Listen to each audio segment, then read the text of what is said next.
Julio Luis, te pido 1000 perdones, pero choqué con la tecnología. Tranquilo, Choqué con la tecnología, me atrasé porque cantidad de gente. Espera que ya estoy arrancando acá. Ya me están escuchando todos del otro lado, que estoy hablando con Julio Luis Sanguinetti. Tuve problemas, todos los que están del otro lado se los digo. Sí, tuve problemas. Ya arranqué. A ver si alguien... Sí, no fue la tecnología, fue mi teléfono en este caso, sí, con tecnología. Bueno, ahí están todos. Les pido 1000 disculpas a todos los que están del otro lado y en especial a nuestro invitado. Un segundito, José Luis, perdóname. Dije bien José Luis, ¿no? Sí. Oh, Julio Luis. Tú sabes que tengo desde hoy que estoy dándole vuelta. Bueno, buenas noches, María Lucía, Carolina, Laura Beatriz. No sé de dónde saqué José tampoco, ¿no? No sé, no, tú sabes que estoy como abochornado, para decirlo de una manera gráfica. Bueno, todos ustedes, estoy atrasadísimo y con el invitado ya en línea y vamos a arrancar con todos ustedes y con el invitado. Vamos a ver, aquí está. Vamos a invitado celular. No, ya estás acá. Vamos a ver si está tu nombre, Julio Luis. Eso fue una cosa que me llamó la atención. Bueno, buenas noches, ahora sí. Pido disculpas a los que están del otro lado, pido disculpas al invitado, lo tienen ahí ustedes. A ver cómo presento. Llevamos 1 hora y media tratando de encontrar el problema que teníamos, y el problema que teníamos estaba en mi teléfono, que realmente tiene 3 meses de nuevo, ¿no? Y ya avisó qué es lo que pasa. Bien. Para todos los que están escuchando, que están viendo, les vuelvo a repetir, tuve un problema técnico y tengo que agradecerle al doctor Sanguinetti. Mira lo que te digo, doctor Sanguinetti, ¿no? Así debe ser. Así, al doctor Sanguinetti la paciencia que tuvo para poder conversar en este momento. Voy a poner en antecedente esta entrevista. Yo no te conozco personalmente, no nos cruzamos nunca. Paciencia es haber visto perder a Peñarol y después venir para aquí. Perdió Peñarol con River Plate. Paciencia, Jorge, eso es paciencia. Bueno, no voy a hacer ningún chiste porque no corresponde, porque nosotros estamos en la B, así que... No es la noche. Es verdad. Voy a explicar un poco, yo no te conozco personalmente. En realidad, la primera vez que hablé contigo fue el otro día en Buscadores. Es decir, y pasó algo en Buscadores, que es que fue el motivo que dije, te quiero invitar. Durante muchísimos años, como periodista, lo que más me gusta es la entrevista. Lo que más me gusta. Para mí la entrevista es algo mágico. Porque hay varios tipos de entrevistas, pero a las que me gustan a mí son las que apuntan a que el entrevistado diga más de lo que hace, más de lo que es, de que lo hace. O sea, te puede llamar como miembro del directorio de UTE, podríamos hablar de política, se puede hablar de todo eso. No, de política no puedo hablar mucho, pero de resto... No, me río de hacer política general, se puede hablar. No, yo lo que decía es que en Buscadores, en una entrevista rarísima, porque tuvo dos partes el programa. Dos partes. Una parte fue la conversación con los periodistas. Y luego entró Daniel Auret y te llevó a un terreno bastante delicado, para decirlo de alguna manera. Tú contestas, hay un acercamiento entre Daniel y tú, y salta la segunda entrevista. Y la segunda entrevista ya no era con el funcionario. La segunda entrevista, y así lo vi yo, era con la persona. Es decir, estoy hablando de mí. Y en un momento determinado dijiste, es difícil ser el hijo de. Eso es textual. Y ahí fue cuando yo entré, quiero hablar contigo de ese tema, porque a lo largo de mi vida como periodista en esta búsqueda, nunca tuve una oportunidad de hablar con una persona que pudiera plantear esa dificultad, si es que es una dificultad. No, Jorge, no. A ver, yo dije otra cosa también. Dije, qué fácil ser el hijo de mi padre. Es verdad. Y a veces lo que ocurre y lo complejo es el entorno y lo que rodea a la relación o a la relación filial y eso es una tarea complicada, pero ya te podrás imaginar que con la edad que tengo, como le dije en aquella ocasión, es una prueba superada, ¿no? Pero seguro, el tema es que la cotidianeidad política, el descenso en los niveles de discusión, la precariedad cultural que caracteriza nuestra época, por lo menos yo ya me siento, digamos que vos sos más viejo que yo, pero yo soy más viejo que lo que viene de atrás, entonces, y ya son una cantidad que son mucho más que lo que quedamos de este lado, entonces a veces es difícil entender los nuevos códigos, la necesidad de exposición, la precariedad del nivel, la precariedad del lenguaje, el tener que estar prosaicamente explicando quizás todos los días lo mismo, o lo peor de todo, que es que nadie se toma el trabajo de conocer las cosas de las que opina. Es decir, que es desde que se inventó el método científico una de las cosas importantes. Es decir, si yo, por ejemplo, el otro día digo, me tocó a Jorge Robinsky en el programa Buscadores, y tengo un íntimo amigo mío que es una especie de hermano y es una especie de tío, que jugó contigo en River Plate de Rocha. Ya sé, no le digas nada. No lo mencionamos. No, yo te digo, Gervasio. No puede ser. Lo gracioso. Es Gervasio, te lo puedo nombrar. Exacto. No lo puedo honrar, no hay una forma. Una amistad de muchos años.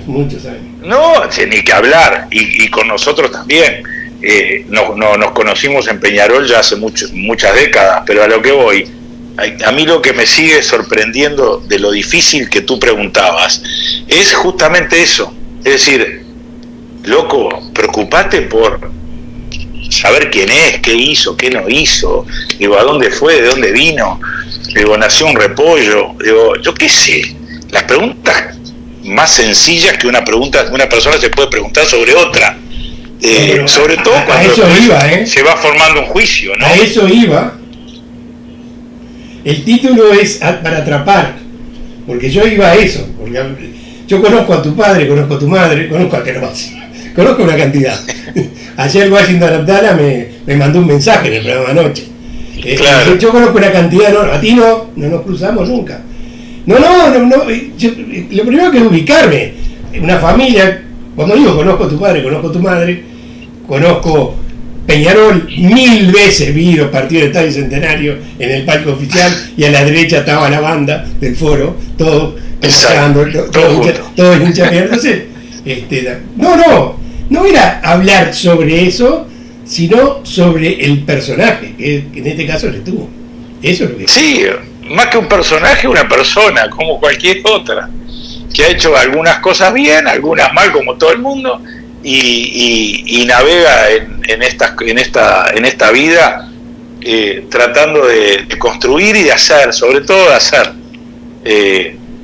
Para los que no me conocen, trato de hacer todo el tiempo. Digo, y sí aprendí una lección de mi viejo, que es no parar, siempre buscar desafíos, cambiarlos, estudiar y buscar nuevos horizontes, no solo en el sentido laboral, sino personal, y creo que estoy feliz con la vida que tengo, porque además incluso en los últimos años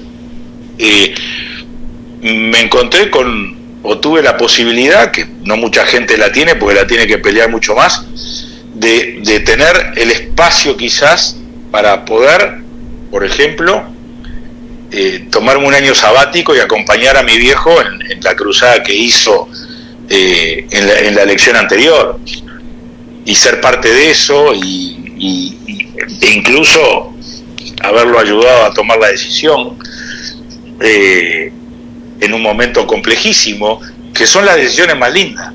Las decisiones más lindas son en los momentos difíciles. En los fáciles cualquiera toma decisiones y no pasa nada. Ya tuvimos ejemplos de eso en varios gobiernos, ¿no? Pero a lo que voy es que muchas veces el tener esa perspectiva, el tener del tiempo para hacer alguna cosa que uno nunca hizo o que sí hizo, pero que quiere volver, y sobre todo reencontrarse con una cantidad de cosas con las que hoy estoy contento, porque creo que estoy sumando, creo que soy parte de un proyecto, y digamos, y no estoy hablando solo de política, digo, soy parte de un proyecto en lo colectivo, pero también tengo mis inquietudes, mi vida en mis lecturas, en mis haceres, y eso, la verdad que tengo 2 hijos divinos que ya están grandes, hay uno que me va a ser abuelo en unos meses, así que te podrás imaginar que estoy por cambiar de condición, con lo cual, por eso te digo, cómo vos, a veces son esas contradicciones de poder, vas a ser abuelo y seguís siendo hijo, ¿no? Bueno, sí. Entonces, claro, pero una cosa es ser hijo de mi viejo en casa, que ahora vengo de ver el partido con ellos dos y con Gervasio, y decís, bueno, pero para el resto de la gente seguís siendo el hijo de Sanguinetti, sí, bueno, esa cosa no la puedo resolver, yo la tiene que resolver la gente. Te hago una pregunta, también como me lo plantea, pero es decir, puede significar dificultad, vamos a usar palabras suaves. No. Carga no es, ya está claro, carga no es. Carga ya no, carga no es. Nunca lo fue además, Exactamente. Jorge nunca fue carga, nunca fue carga. No, porque yo no tengo esa imagen. Es decir, carga no fue, es absoluto, no fue. Y vamos a asegurarlo nunca. Pero, perdón, ¿en qué año naciste? 63. 63. Cumplo 58 el mes que viene, Jorge. Así que 18 años menor que yo. Pero tuviste 63, viviste intensamente un periodo muy particular del Partido Colorado y del Vallismo. Muy particular. El Partido Colorado, del Vallismo y del país. Épocas complejas. Vos imaginate que yo tenía 6 años. El día que mi viejo se bate al duelo con Maneco Flores Mora, me acuerdo perfectamente. Yo fui a la escuela. Me llevaron a la escuela y fui a la escuela, como un día normal. Como si no pasara nada. Y en los 2 meses anteriores había acompañado a mi viejo a sus entrenamientos en el Jockey Club, que eran de esgrima y de tiro, porque en aquella época el ofendido elegía el arma, entonces no se sabía cuál arma iba a elegir el ofendido, y entonces tenían que entrenar todas las armas posibles en el duelo, en la famosa y vieja ley de duelos, ya ahora derogada, pero bueno, digo, es decir, yo me crié ahí, me crié quizás ya un poquito más grande que esa edad en la ley de enseñanza. No, sí, es verdad. Yo era militante de la FEU, ya te advierto. Por eso militante de la FEU importante. Por eso mismo te lo recuerdo. Pero claro, pero vos sabés bien la intensidad con la que se vivía. Imagínate eso en un niño de 8, 9, 10 años, ¿no? Te van dejando cosas y también te vas haciendo a la idea y te vas acostumbrando a lo que es ese tipo de vida, ¿no? Entonces te diría que es algo absolutamente natural y normal para nosotros. Por eso te digo, es decir, las cargas pocas. También es verdad que en determinado momento de tu vida te toca ir al frente de batalla y algún tiro te vas a comer, y yo qué sé. Digo, pensar que en la guerra todo el mundo va a salir ileso es una ilusión, ¿no? En política nadie sale ileso, que yo sepa. Y nadie sale ileso. Tarde o temprano alguna cuenta te pasa, porque te las pasa en la salud, ¿no? No en mi caso particular, pero lo que digo es que he visto a muchos amigos tener problemas de salud justamente por, digamos, la dificultad de que te impone esa vida, ¿no? ¿Cómo fue? Que en una época todavía era... Te quito de esto, pero sí, un segundito, porque ahí entra la curiosidad. Dale, curioso. Háblame de tu infancia, olvídate de tu padre y de tu madre, porque tu madre también es peso pesado, vamos a aclarar. No, mamá, pero háblame de tu infancia. No preguntes quién manda. No, en el país gobernó durante 2 periodos. Está claro, bien aconsejado. Claro quién manda. Decía, bien aconsejado. No, pero háblame de tu infancia, eso sí que mirá, yo te diría que fue la más normal de las infancias. Nosotros vivimos, mirá, desde que prácticamente yo nací hasta el año 71, vivimos en la calle de Colonia y iba Lelvio Fernández, que quedaba a 5 cuadras. Después nos mudamos al apartamento que tuvimos, en el cual vivimos hasta que se ganó la elección del 84, y bueno, ahí la familia se mudó a Suárez, en Ponce, entre Puey y Palmar. Y ahí sí movía de barrio. Bueno, de ahí conozco al Turco Abdala, que lo acaba de nombrar.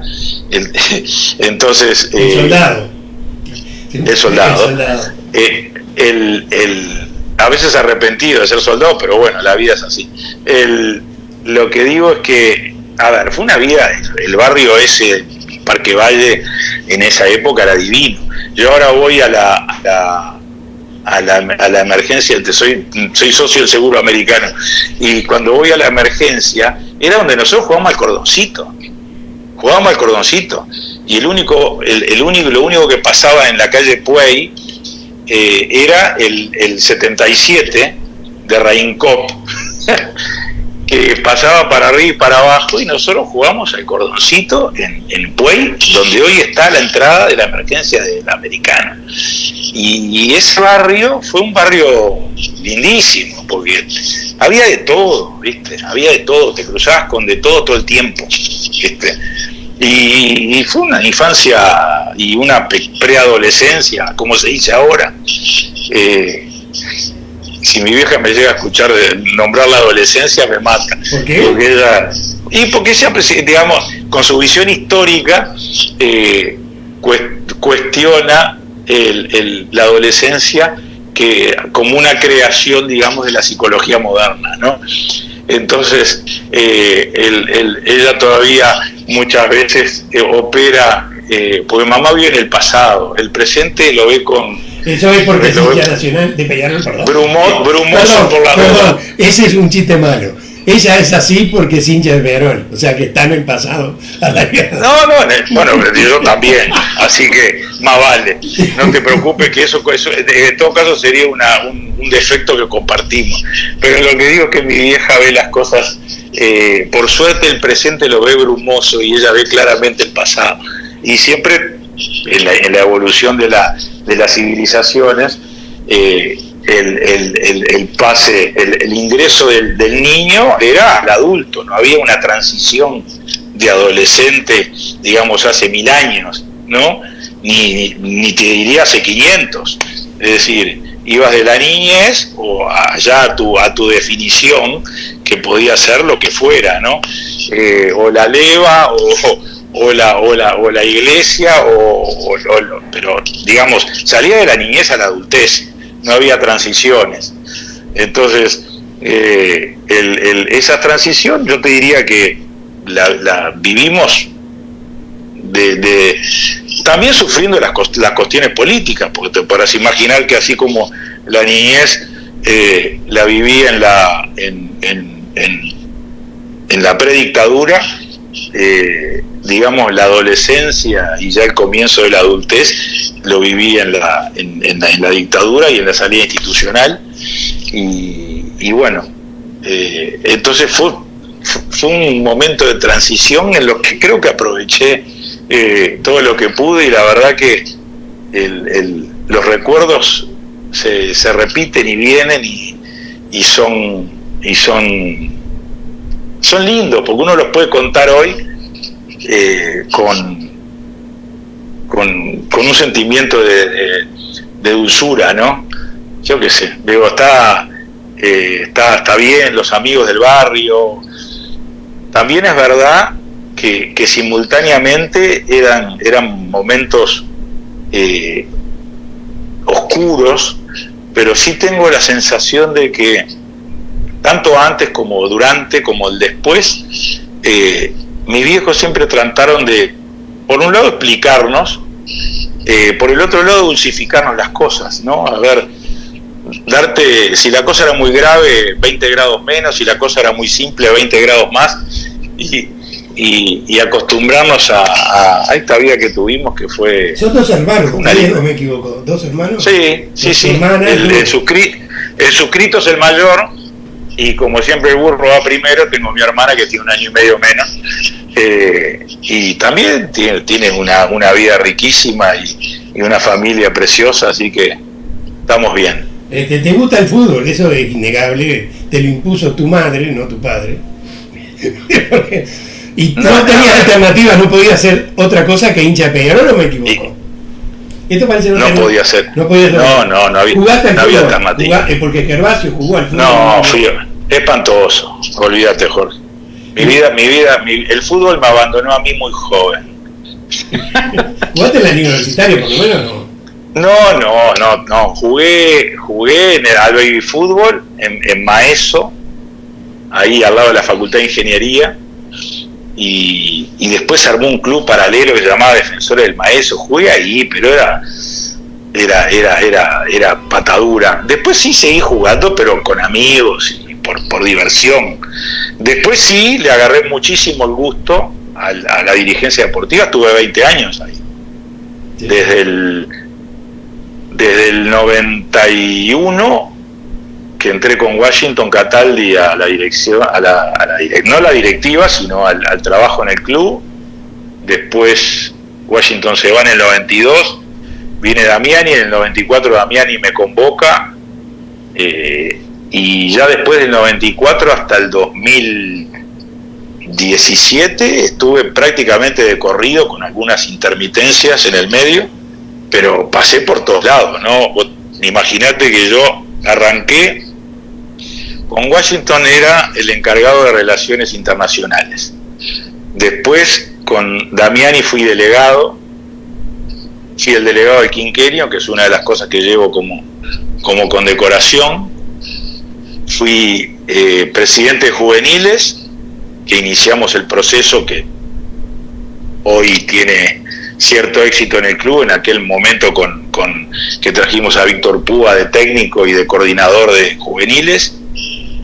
Después fui vicepresidente del club, directivo todos esos años, y terminé de jefe de seguridad. Así que imagínate, peleándome con el benemérito subsecretario del Interior de los gobiernos anteriores por las famosas cámaras de identificación y los barra bravas y no sé qué y no sé cuánto. Pero a ver, y la política, tú naces en el medio de la política, eso es innegable, ¿no? Sería un disparate cuando empiezas. Naciste político, es así, pueden alejarse si quieren, deciden, pero tú no te alejaste. Dos cosas, dos preguntas: ¿por qué abogado y por qué la política? Mira, a mí de chico, yo cuando era chico, ya que hablaste de la infancia, yo quería ser marino. Y vino la dictadura, así que no podía ser marino. Mi madre me aconsejó: nene, no te conviene ser marino. Así que, y después leía, obviamente en esa época de búsquedas intelectuales, leía mucho de ciencia política. No había ciencia política. Entonces, por condición transitiva y transitoria, terminé en abogacía, que era un poco lo que... Y la verdad que le agarré mucho gusto al derecho, sobre todo a la filosofía del derecho, mucho más que al derecho práctico. Siempre tuve claro que no iba a ser abogado de tribunales, nunca. Por eso después me dediqué básicamente al asesoramiento de empresas y ese tipo de cosas. Me especialicé un poco en derecho internacional. Tienes un posgrado, ¿no? Eso lo dijiste en el programa, un posgrado. Sí, tengo un máster en Estados Unidos. ¿En qué universidad? En Georgetown, en Washington. Que fui después de haberme recibido, y ya después sí me dediqué básicamente al derecho internacional, comercial y tributario, y bueno, pero haciendo un poco de todo siempre, ¿no? Te voy a dar un dato que quizás no, poca gente lo sabe, porque como tú dijiste bien, más allá del Vox Populi está lo que uno hizo. Y también siempre tuve inquietudes periodísticas, como te contaba la otra vez en Buscadores. Arranqué con 16 años en CX46 Radio América, con un programa de fútbol deportivo. Después arrancamos con el periodismo político, porque justo era el momento de la salida, entre el año 80 y el 82. Después mi viejo funda Correo los Viernes y nos vamos a trabajar ahí con el Turco Abdala y con varios más. Cuando viene el primer gobierno, escribo en La Mañana. Y cuando vuelvo a Estados Unidos, fundamos con Alejandro Bluti, Juan Miguel Petit y Catracho Sanguinetti una cosa que se llamaba PCB, Taller de Comunicación, que era una empresa que básicamente producía productos periodísticos. Con la cual en el año 94 ganamos el Premio Rey de España de periodismo. Ese bueno, no es un premio pequeño ese. No, para nada. De hecho, somos los únicos uruguayos. Una cantidad enorme de gente. Modestia aparte, como dicen los italianos, modestia aparte, somos los únicos uruguayos que lo ganamos, pero esa cosa en Uruguay, ¿viste? Te encaja en la niebla adelante. Pero a lo que quería contarte era que, digamos, siempre estuve en la inquietud del periodismo. Fundé la revista Punto y Aparte, que creo que ha sido un proyecto editorial que, si lo ves en perspectiva para el momento en que se hizo, con la edad que teníamos, estamos hablando de gurises, digamos, de jóvenes yo tenía 26 años, 25 años cuando fundamos Punto y Aparte, menos, 24. Y Alejandro tenía un poco más, y Juan Miguel también, eran 4 o 5 años, 3, 4 años mayores que yo. Y que fue, además, por suerte, el puntapié de una generación. Y después, a los años, cuando nos repusimos de los golpes que te da el periodismo, que es difícil de mantener, volvimos con otro proyecto editorial, con el cual sí, yo ya estuve un poquito más distante, pero los años de PSB, que fueron entre el 91 y el 96, fueron de altísima intensidad, y la verdad que nos divertíamos mucho, y yo tenía una pata en cada lado, una pata ahí en lo que era la producción periodística, que me encantaba, y la investigación por un lado, y por el otro lado tenía mi carrera de abogado internacional, y a veces hacía alguna consultoría en cuestiones vinculadas a las cuestiones internacionales y la legislación, y bueno, fueron años muy lindos, muy productivos, y de una juventud. Ya después entró el camino de la madurez, vinieron los hijos y la vida, y indirectamente en ese momento también, cuando termina mi etapa, digamos, periodística, y ya había cumplido una especie digamos, de periodo en la parte del derecho, me fui desencantando un poco del derecho, sobre todo el derecho de los detalles, en virtud de lo cual los detalles son más importantes que el fondo de la película, o que la esencia o el contexto, ¿viste? Y entonces como dicen los gringos, una technicality te define un juicio, y el fondo de la cuestión importa menos, ¿viste? Todo ese tipo de cosas me fueron un poquito desencantando el derecho. Después me volví a reencontrar con el derecho, por suerte, gracias a la filosofía, pero me parece que y ahí fue cuando digo, bueno, mi viejo se iba de la segunda presidencia, y decidí iniciar un camino político que duró 5 o 6 años, muy intenso, muy lindo, de altísimo sufrimiento, en épocas difíciles, porque fui diputado del gobierno en la crisis del 2002, así que imagínate. Y bueno, después por decisión personal di un paso al costado, había compañeros, había una circunstancia muy compleja. No fue cualquier momento eso. No, que va a ser cualquier momento. Antes que nada voy a hacer una aclaración. Porque estamos en el Uruguay y yo invito a mi casa, te estoy invitando a mi casa. ¿Sí? Estoy viendo la tuya, pero estás en mi casa. Pero yo te invité a mi casa a conversar. No vine ni a pelear.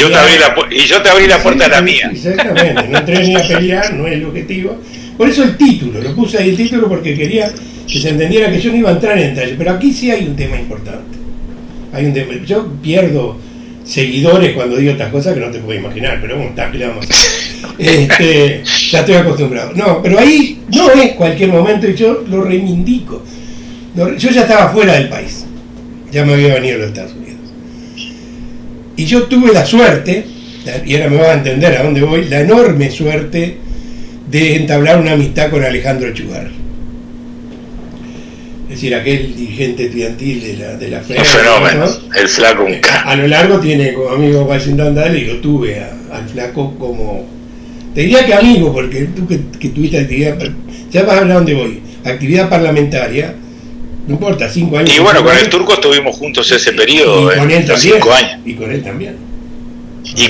Sí, con él también. Y después él entra en el ministerio y la verdad que, y después quedan esas cosas de la amistad que se hace en los momentos difíciles, ¿no? Después te reunís a los años y sos como, ¿viste esos viejos soldados que vuelven de la guerra y se juntan en un boliche años después? Escenas que habremos visto, claro, que no te va a pasar a vos, que también, sí, que te corrieron varias veces, pero era rápido. Sí, pero viste que en general cuando esas reuniones, salvo que haya uno muy amargado, sí, los recuerdos son siempre buenos. Los recuerdos son siempre buenos. Pero ahora tenemos los recuerdos, pero hay un hecho político de la cual tú eres protagonista. Y vamos a ser claros, porque hubo de la crisis de 2002 se sale en el periodo antes del 2004, empieza a salir, porque fue largo, se empieza a salir. Es así. Y esa salida fue política, si bien hubo medidas económicas y todo, fue necesario entrar. Yo creo que en la historia del Uruguay hay varios momentos en que hay ciertas unanimidades, para decirlo de una manera, ciertos acuerdos importantes. Esa transición que culmina con el primer gobierno del Frente Amplio fue de una gran actividad parlamentaria, de discusión política en el Parlamento, tratando de encontrar todo lo que sea necesario para buscar la salida. Así lo vi yo, que ya no estaba en el Uruguay, que yo lo veía de lejos. Intensísima. Y te diría que, digamos, muy esclarecedora, sobre todo de la naturaleza humana, porque sabes bien que es en los momentos difíciles en que nos descubrimos y descubrimos a los otros, ¿no? Y yo te diría que, y lo digo desde el partido que pagó el precio más caro, ¿no? Sí, sin duda.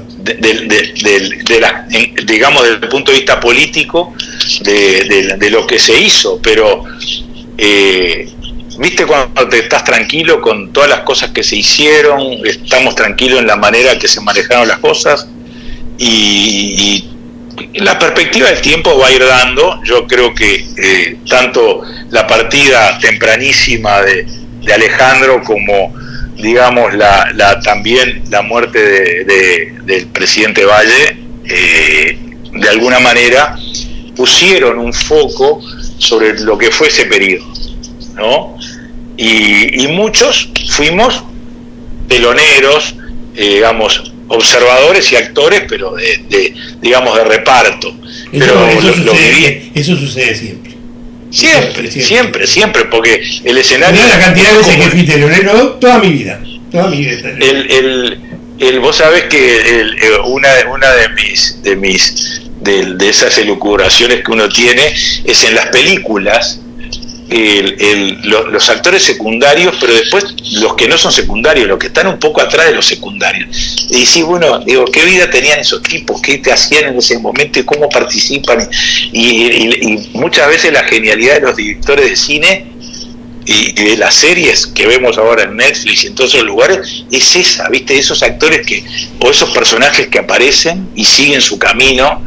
Y porque como es como la vida, ¿viste? Se cruzan los caminos una vez y después capaz que no te encontrás más. Esa crisis fue un tour de force, y creo que el país en algún momento va a hacer los homenajes que correspondan a todos los que tuvieron una participación sustancial en la salida. El homenaje lo hizo enseguida Danilo Astori. Cuando Danilo Astori asume, es verdad, el discurso, lo primero que dice es que ya se había empezado la salida y se iba a continuar. No, es importante, estamos recordando, por eso te dije. Y no te olvides, Jorge, el discurso de Vázquez el 1 de marzo. Sí, señor, que también lo dice.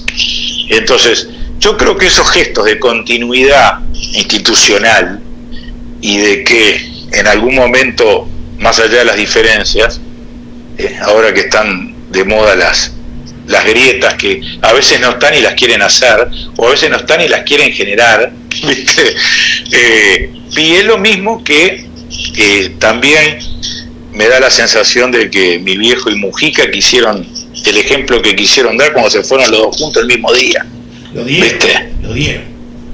Y bueno, y creo que esas cosas, lo bueno es que las nuevas generaciones que están en política a veces tomen distancia de las pequeñas cosas y no nos pongamos ansiosos por los resultados, ¿viste? Porque muchas veces, yo veo la política con cierta, digamos, madurez, si es que la tengo.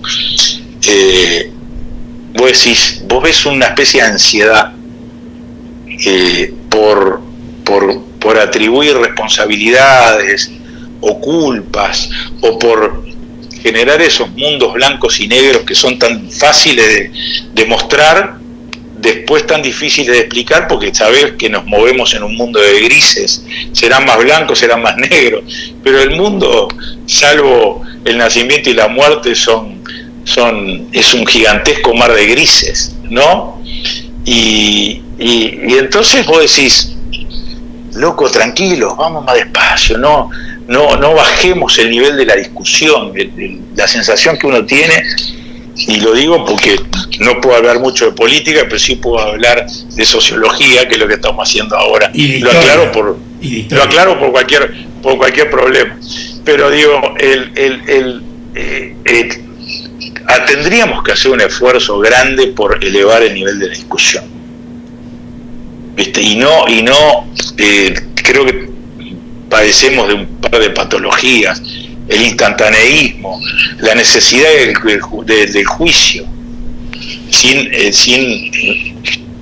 el análisis o sin la ponderación de dar el tiempo necesario para que las cosas decanten, ¿viste? Esas cosas, digo, a veces provocan un poquito de tristeza, porque uno a veces se ve envuelto en algunas, ¿viste?, rencillas que vos decís, pero esto es un gallinero, ¿viste? ¿Y cómo hacemos para que tomemos distancia y podamos abocarnos a lo que es importante, ¿viste? Porque me acuerdo ahora cuando estábamos en ciencia política que en algún momento, no mucho tiempo, pero sí fui ayudante del turco en la facultad. Después di clase en la ORT de una materia y fui uno de los que, digamos, definió lo que era la carrera de Relaciones Internacionales en la ORT cuando volví a Estados Unidos. Pero en aquel momento estaba de moda el fin de la historia de Fukuyama, ¿no? Y entonces, como había caído el muro y había caído todo un sistema ideológico, y entonces vos te das cuenta que nada termina y no hay fin, digamos, es un perpetuo continuo que obviamente se va, pero el continuo puede ir para mal, no puede ir para bien necesariamente. De todas maneras, hay algo de la democracia uruguaya, de la democracia republicana, es la escuela que es el Parlamento. Yo siempre digo, mira, he tenido grandes diferencias con el expresidente José Mujica en aspectos. Yo soy fundador del Frente y me considero frentista, voy a aclararlo por las dudas, pero diferencias hay. Y yo siempre dije que una de las virtudes que tuvo Mujica es haber sido parlamentario.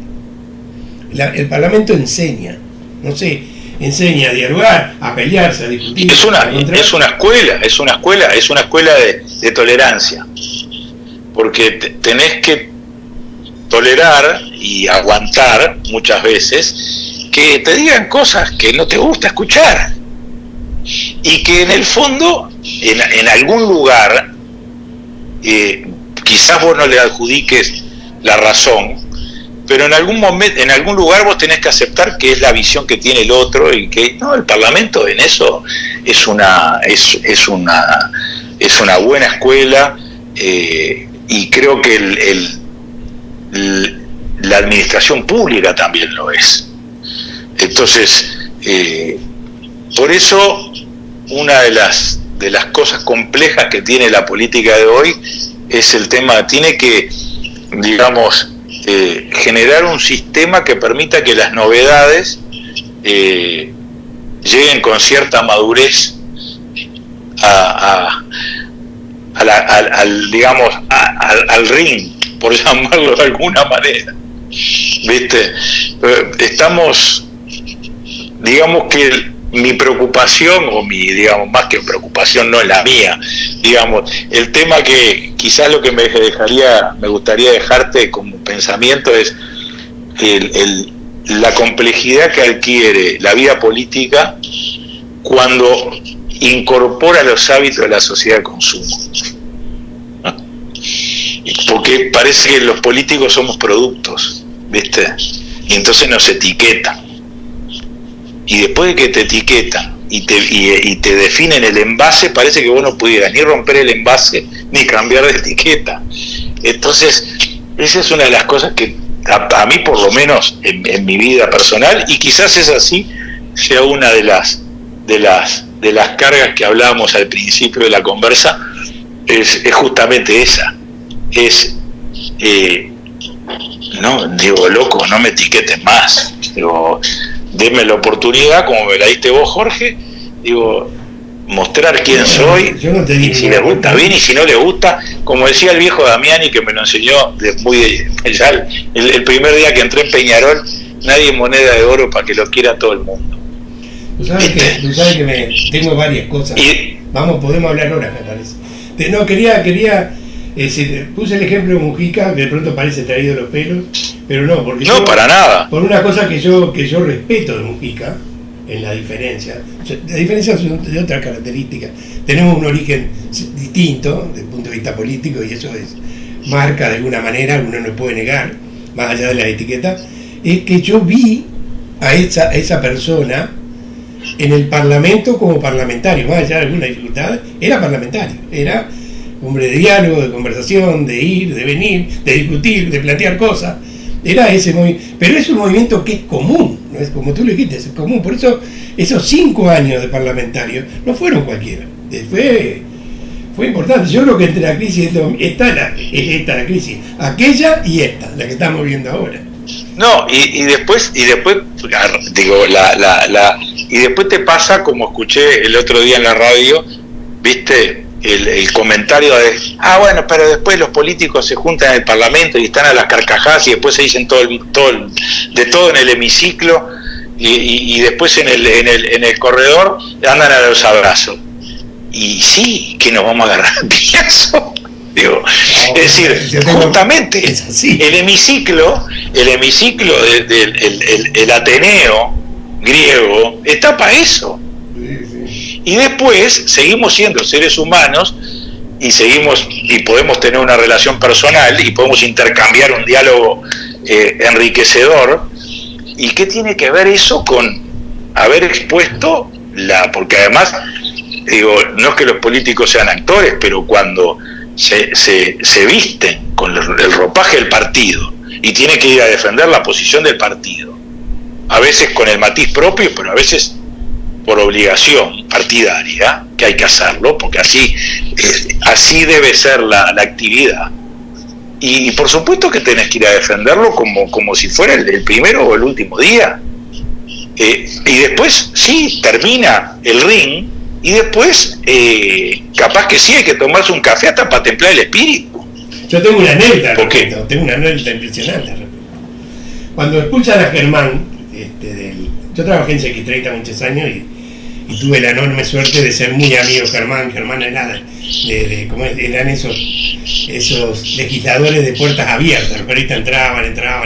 Yo era amigo, podía entrar cuantas veces quisiera. Y un día me entero, lo habían expulsado del Senado cuando volvió a ser senador, elegido en el Senado siguiente. Y uno de los protagonistas de la expulsión de Germán fue Sumarán. Sumarán en aquella discusión que no quiero entrar ahora porque forma parte del pasado. Y un día me entero por los funcionarios del Palacio Legislativo, que había una barra que se reunía a un asado que organizaban los funcionarios y jugaban al truco.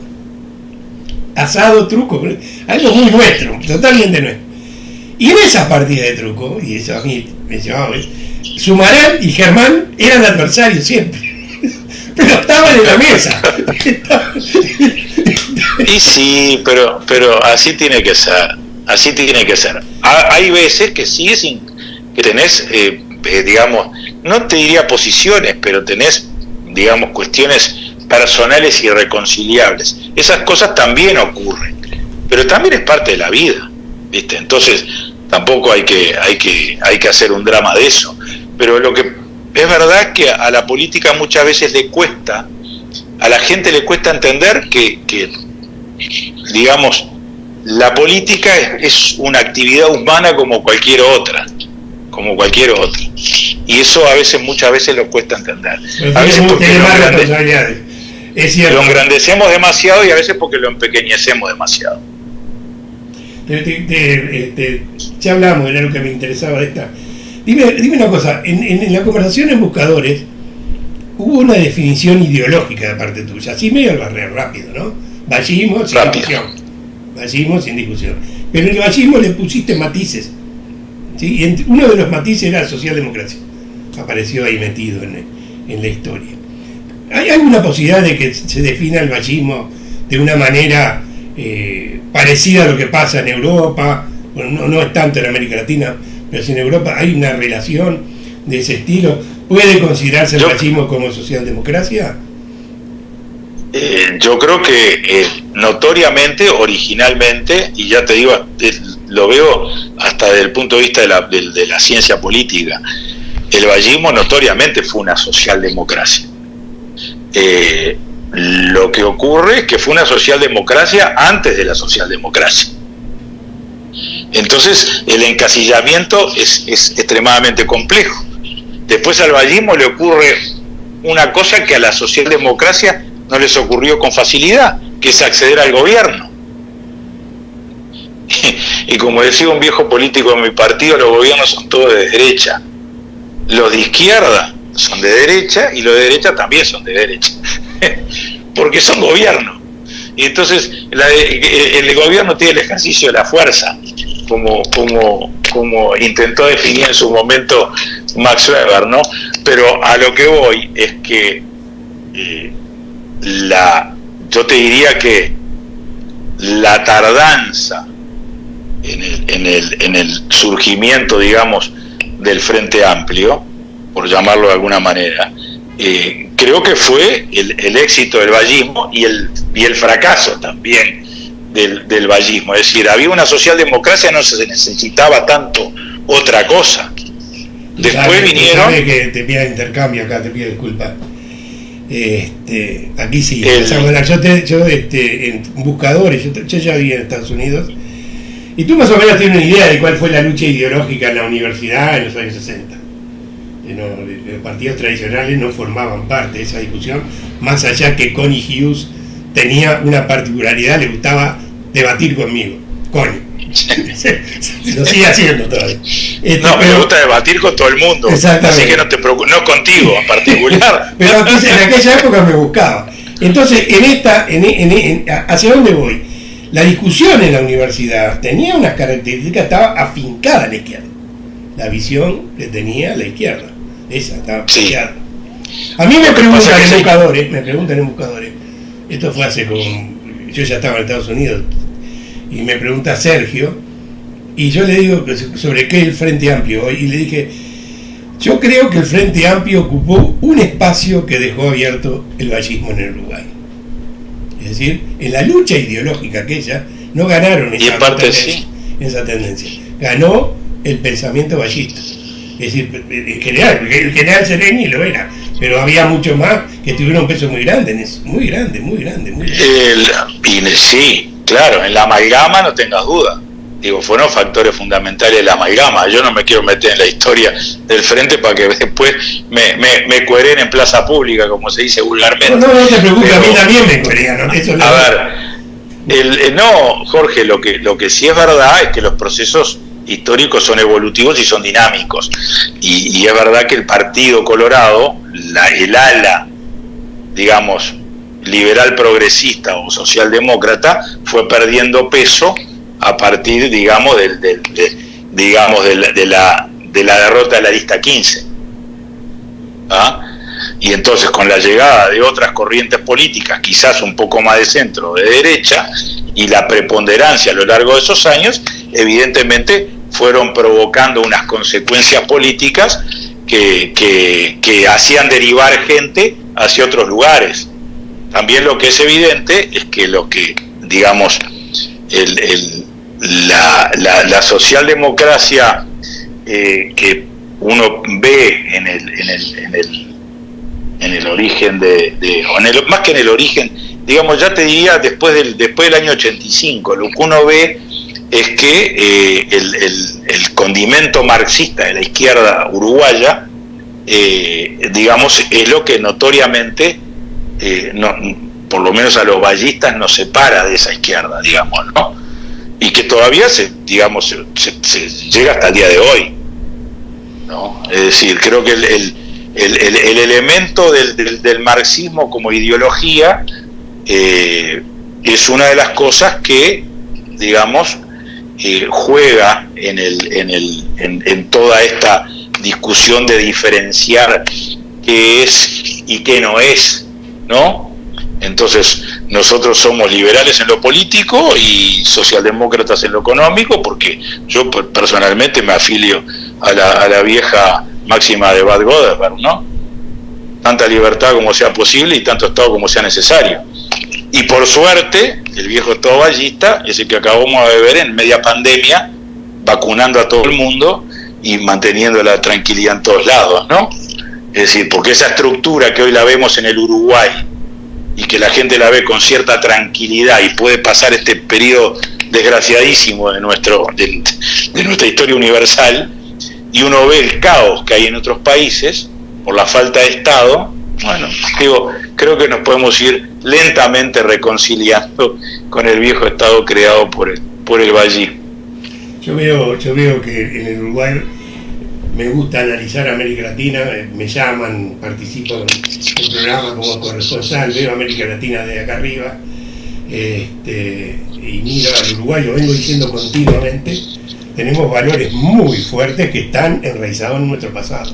Y lo dije ayer, Washington me saludó por eso, está enraizado en nuestro pasado, en un pasado en el cual participan todos, no es una parte. Yo te quiero contar dos anécdotas que tengo, que hace muchos años que las quiero contar y no he podido, y esta oportunidad me dará para contar las dos.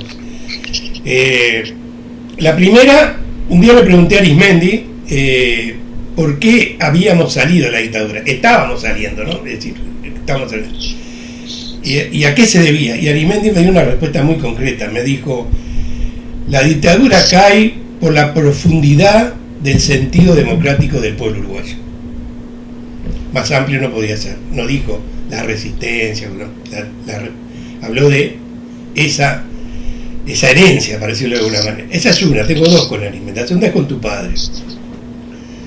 Recién asumido como presidente de la República, llaman por teléfono, yo era el administrador del diario La Hora, y nos dicen, estaba en la dirección, que el presidente iba a ir a ver al diario, ¿no? Un diario modesto, súper modesto, una casa que parecía que se caía, todo, y cayó tu padre con el edecán, que había sido de alguna manera compañero mío en el liceo militar, y Córdoba era el edecán tu padre, que después llegó ¿cómo no? Parece que tengo un general. Y fuimos, yo estuve en el liceo militar, así que alguna formación tengo, y se dio esto, que lo quiero contar porque necesito decirlo y aprovecho que estás tú.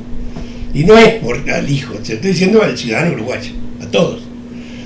Empiezan a hablar y tu padre estaba sentado así, con su característica. Arismendi no estaba sentado, estaba parado. Y tu padre decía, pero flaco, acordate de tal cosa, ¿te acordás, flaco? Nos miraba a nosotros, porque fue tremendo parlamentario, ¿eh? Miren que fue, trabajaba, pero flaco. Y él le decía, señor presidente. Señor presidente. Flaco, ¿te acuerdas de cosas tal otra? Señor presidente. No fueron varias veces, pero 3 o 4 alcanzaron para entender que él le decía señor presidente, y el presidente de la República decía flaco, Arismendi, que todos los amigos le decían flaco, a todos. Cuando terminó la reunión que se fue, yo le pregunté a Arismendi, dígame una cosa, no lo tuteaba yo,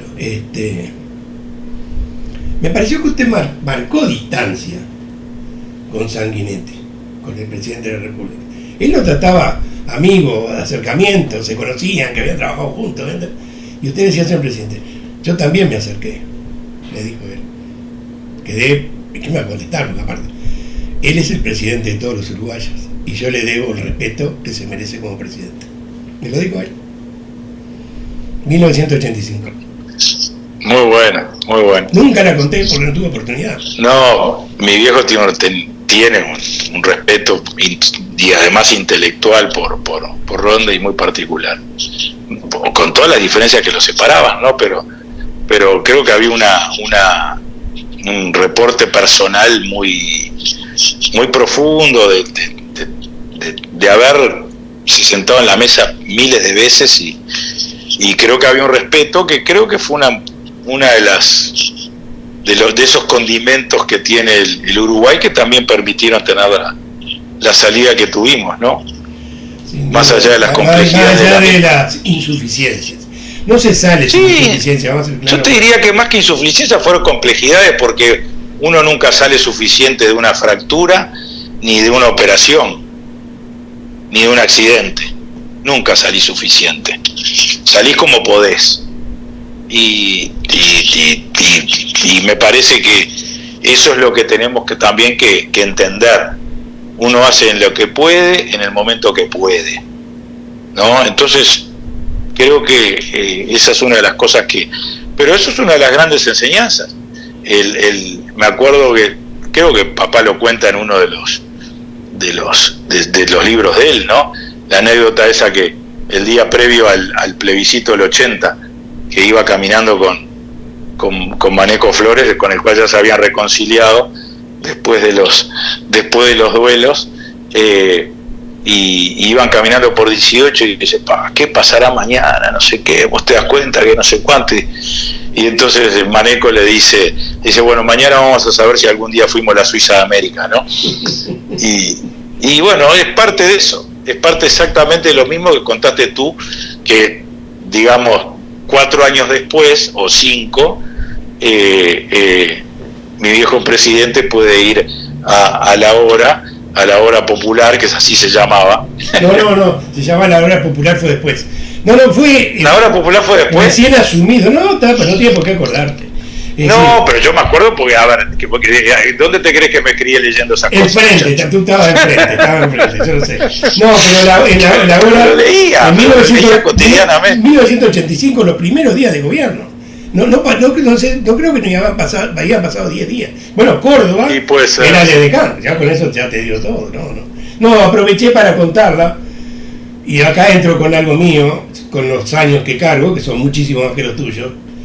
Es que el mejor aporte es sacar, que uno puede dar, ¿no? Cuando pretende aportar algo, no tiene por qué aportar, no es obligación. Pero si quieres, lo mejor es sacar y tratar de entender todas las cosas que pasan a lo largo de tu vida, y mucho más en la política. Yo tuve, aunque te parezca mentira, una gran amistad con Maneco. Una gran amistad con Maneco. En la dictadura.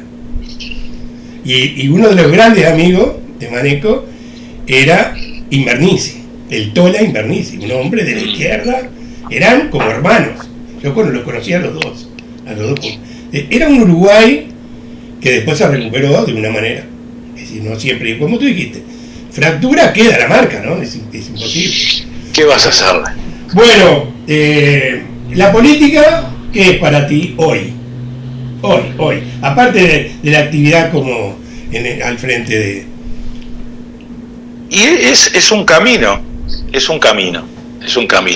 Tengo muchos en mi vida, ese es uno de ellos.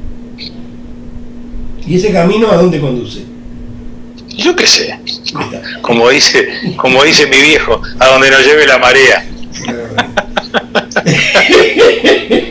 No, si me querés sacar algo... No te voy a sacar, digo, si yo te entendí. ¿A dónde te como lleva? Decía, ya está. ¿Querés que me afilie a Pare de Sufrir? No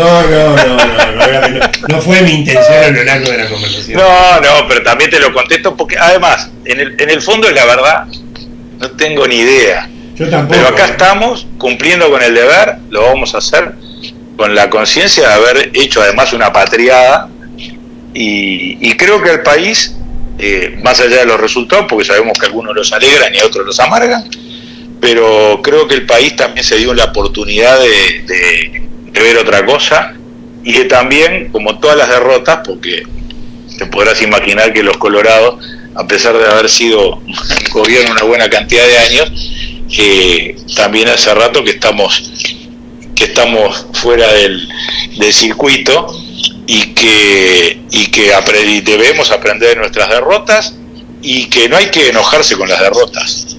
Lo único que hay que hacer con las derrotas es aprender. Y bueno, y veremos. Una última pregunta personal. Esta personal. No sé, qué peleador que sos. No soy peleador. Si ves el muro te das cuenta que no soy peleador. Ya no vas a ser el muro porque Mariana te va a... No. A ver si me entendés. Si hay algo que no, con lo cual no me amargo más es con ese tipo de cosas. Ok, está perfecto. Pero personal. No leo ni miro nada que no me interese. Según Antonio Maeso, que jugaron al fútbol en alguna oportunidad ustedes, tú no solo eras pata dura, sino que pegaba duro, que eran dos cosas diferentes. Empezó por las dudas. Bueno, está perfecto. Mira la pregunta que voy. ¿Explotas y tienes un carácter embromado o tienes tendencia a controlarte?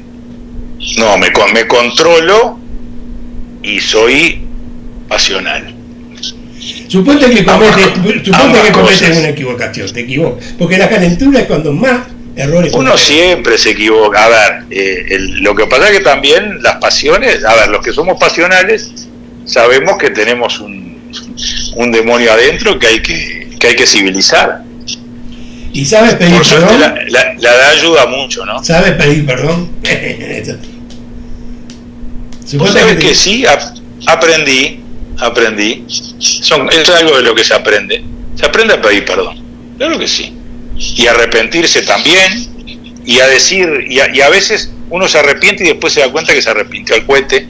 Yo qué sé, esas cosas, viste, digo, los matices de la vida, Jorge, a esta altura. Digo, pero sí, tengo un carácter, salvo a mi mamá, pero siempre tengo el sanguinete ahí, ¿no? Para encajonar el carácter y controlarlo un poco, y bueno, pero a ver, ves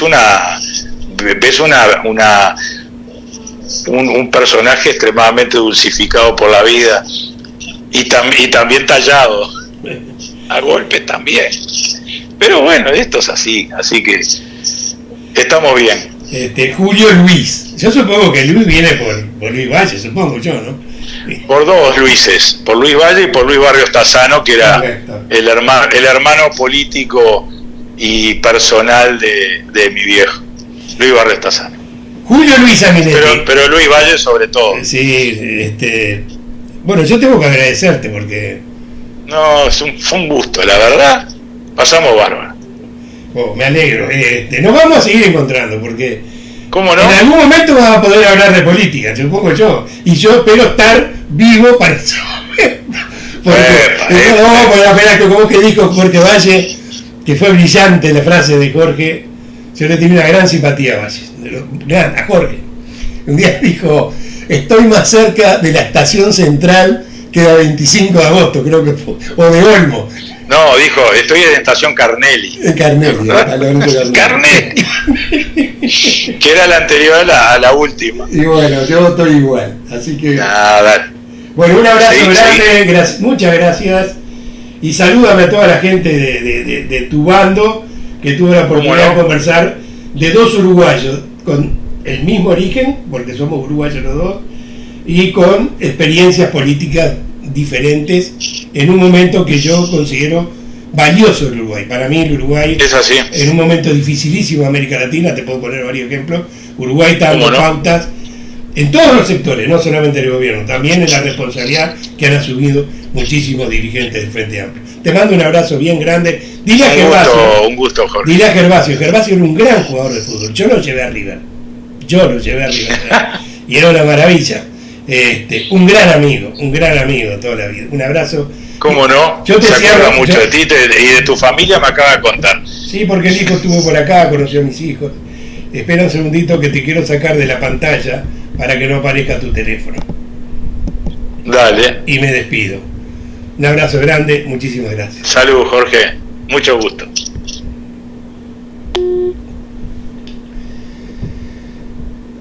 A ver. Yo leí algunas cosas en el muro, ¿no? En principio, mi agradecimiento